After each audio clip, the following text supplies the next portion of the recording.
Good afternoon everyone, welcome back to your online classes class third. आज हम Hindi grammar में करेंगे चैप्टर नंबर 2 वर्ण और वर्णमाला, लेटर एंड अल्फ़ाबेट। ठीक है, तो देखिए वर्ण क्या होते हैं, लेटर्स क्या होते हैं, इनके बारे में पढ़ेंगे। दिन भर हम बहुत सी ध्वनियाँ सुनती हैं, जैसे देखिए ची ची टिंग टिंग टिक टिक, उदाहरण दिए हुए हैं आपको। जब हम बोलते हैं तो हमारे मुख से भी कई ध्वनियाँ निकलती हैं, जैसे मैडम शब्द की ध्वनि है म ए ट अ म अ। इस प्रकार एक शब्द मैडम में मुख से 6 ध्वनियाँ निकली हैं। कितनी ध्वनियाँ निकली हैं? कुल मिलाकर 6 ध्वनियाँ निकली हमारे मुँह से। तो हमारे मुँह से निकलने वाली ध्वनियों से ही भाषा बनती है। पता है ना हमें, जो भी हमने ध्वनियाँ हमारे मुँह से निकली उन्हें हमने मिलाया, फिर हमारे तो उसी से भाषा बनी। इन ध्वनियों को जब लिखा जाता है तो ये वर्ण कहलाती हैं। वर्ण भाषा की सबसे छोटी ध्वनि है, इसके टुकड़े नहीं किए जा सकते। ठीक है, तो इसकी परिभाषा क्या बनी? जिस ध्वनि के टुकड़े ना हो सके उसे वर्ण या अक्षर कहते हैं। ठीक है, हमारे मुँह से निकलने वाली ध्वनि जो है उसके हम और टुकड़े नहीं कर सकते, उन्हें हम वर्ण कहते हैं। अब आता है वर्णों के प्रकार। वर्ण 2 प्रकार के होते हैं, स्वर और व्यंजन। स्वर यानी वोवल्स, तो क्या दे रखे हैं? हिंदी में 11 स्वर हैं। स्वर का उच्चारण बिना किसी वर्ण की सहायता के किया जाता है। ठीक है, ये स्वतंत्र ध्वनियाँ हैं अ ई ऊ री ए ओ और औ। ठीक है, ये सब क्या कहलाते हैं? स्वर। कितने हैं ये कुल मिलाकर? 11। इसके बाद ये रखे अनुस्वर, विसर्ग, अनुस्वार, विसर्ग, अनुनासिक या चंद्र बिंदु भी कह सकते हैं। ये 3 जो हैं, ये तीनों वर्ण ना तो स्वर होते हैं ना ही व्यंजन होते हैं। इन्हें क्या कहा जाता है? अयोगवह। क्या कहा जाता है इन्हें? अयोगवह। आपने झंडा, तिरंगा, हंस आदि शब्दों में ये चिन्ह देखे हैं, है ना? देखिए झा के ऊपर न की बिंदी लगी हुई है, ये अनुस्वार और अनुनासिक कहलाते हैं। ठीक है, इसके साथ ही विसर्ग। विसर्ग में 2 बिंदियाँ देखे हैं, 2 डॉट होते हैं पीछे, और जब इसका उच्चारण करेंगे तो वो ह होगा। जैसे इन्होंने प्रात में लगा हुआ है तो प्रात के पीछे 2 विसर्ग लगे हुए हैं, तो इसे क्या पढ़ा जाएगा? प्रातः। क्या पढ़ा जाएगा? प्रातः। ठीक है, तो ये विसर्ग का उच्चारण होता है। व्यंजन यानी कॉन्सोनेंट्स क्या होते हैं? हिंदी में 33 व्यंजन आपको बताए हैं इन्होंने। ठीक है, और व्यंजनों के उच्चारण के लिए स्वरों की सहायता लेनी पड़ती है।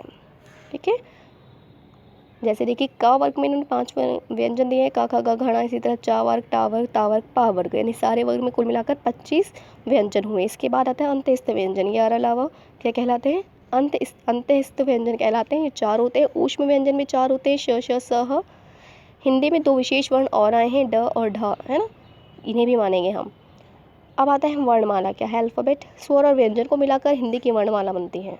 जब भाषाओं को अपनी अपनी वर्ण, सभी भाषाओं की क्या होती है? अपनी अपनी वर्णमाला होती है। हिंदी वर्णमाला में 11 स्वर और 33 व्यंजन मिलाकर कुल 44 वर्ण हो गए। कितने हो गए? 44। और अंग्रेजी वर्णमाला में कितने होते हैं अल्फ़ाबेट? 26 होते हैं। वर्णमाला में भाषा के सारे वर्ण एक निश्चित क्रम में होते हैं। ठीक है, वर्णमाला में जो सारे वर्ण आएंगे, पूरे 44 वर्ण, तो वो सब कैसे होते हैं? एक निश्चित क्रम में लिखे हुए होते हैं, उसे हम क्या कहते हैं? वर्णमाला। तो संयुक्त व्यंजन क्या हैं? हिंदी भाषा में देखिए आपने श, त्र, ज्ञ, श्र भी पढ़े हैं, तो इन्हें क्या कहा जाता है? 4 संयुक्त व्यंजन हैं। ठीक है, क्योंकि ये 2 व्यंजनों के जोड़ने से बने हैं। जैसे देखिए उदाहरण में आपको दिया हुआ है यहाँ कि हम श, ये दोनों क और श को जोड़ेंगे तब बनता है श क्षत्रिय। ठीक है, इसका उदाहरण क्या है? कक्षा। इसी तरह से त्र कैसे बनता है? ता और रा को जोड़कर बनता है। किसको जोड़कर बनता है? ता और रा को जोड़कर त्रा बना, तो त्रा का उदाहरण हुआ त्रिशूल। भारत में बहुत बड़े बड़े ज्ञानी हैं, तो यानी ज्ञा आया इसमें, तो ज्ञा किससे बनता है? जा और वा से मिलकर बना ज्ञानी, श और रा से मिलकर बना श्र, और इसका उदाहरण हुआ श्रमिक। ठीक है, तो ये 4 क्या हो गए? संयुक्त व्यंजन हुए हैं। ठीक है, कौन कौन से? श, त्र, ज्ञ और श्र से श्रमिक वाला। तो इस तरह से हमारा ये चैप्टर कंप्लीट हुआ। वर्ण और वर्णमाला हमने पढ़ी कि वर्ण और वर्णमाला क्या होते हैं। अब आप एक्सरसाइज करेंगे। वर्ण किसे कहते हैं? लिखने के चिन्ह को, भाषा की सबसे छोटी ध्वनि को, या वर्णों के समूह को? तो हम बता देंगे भाषा की सबसे छोटी ध्वनि को। वर्ण कितने प्रकार के होते हैं? 2। कौन कौन से? स्वर और व्यंजन। वर्णमाला किसे कहते हैं? वर्णों के क्रमबद्ध समूह को। हिंदी वर्णमाला में 44 वर्ण हो गए। ठीक है, फिर इसके बाद आपको स्वर और व्यंजन अलग अलग करके लिखना है। जैसे देखिए इसमें स्वर लिखना है आपको, तो स्वर क्या दे रखे हैं? हेल्प बॉक्स में देखिए, येलो वाले बॉक्स में अ ई उ री ए औ, ये सारे आपको यहाँ स्वर में लिखने हैं। बाकी जो बचे हैं वो यहाँ सारे व्यंजन में लिखने हैं। ओके, फिर थर्ड एक्सरसाइज, वर्णमाला के अनुसार बीच में छूटा वर्ण भरना है। जैसे ज और वहाँ के बीच क्या आता है? झ आता है, झ झंडा वाला। पा फा आएगा यहाँ पर, है ना? फिर ई के बाद ऊ आता है, ऊ से उल्लू वाला। फिर य रा आएगा, तो ये सारे आपको फिल करने हैं। इसके बाद एक्सरसाइज नंबर 4, ठीक है, टांगा। ये जो चंद्र बिंदु है ये बता देती हूँ आपको कि कहाँ कहाँ आएगा।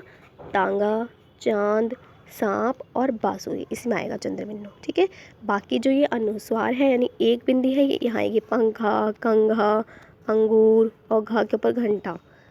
ओके, एक्सरसाइज आपको कंप्लीट करनी है। इसके बाद एक्सरसाइज नंबर 5, नीचे दिए गए संयुक्त वर्णों से बने दो दो शब्द लिखने हैं आपको। जैसे श से हमने पढ़ा है कक्षा, ठीक है, और क्षमा भी आएगा। त्र से बना त्रिशूल या तंत्र मंत्र। ज्ञ से ज्ञानी या ज्ञान। श्र से श्रमिक और श्रम।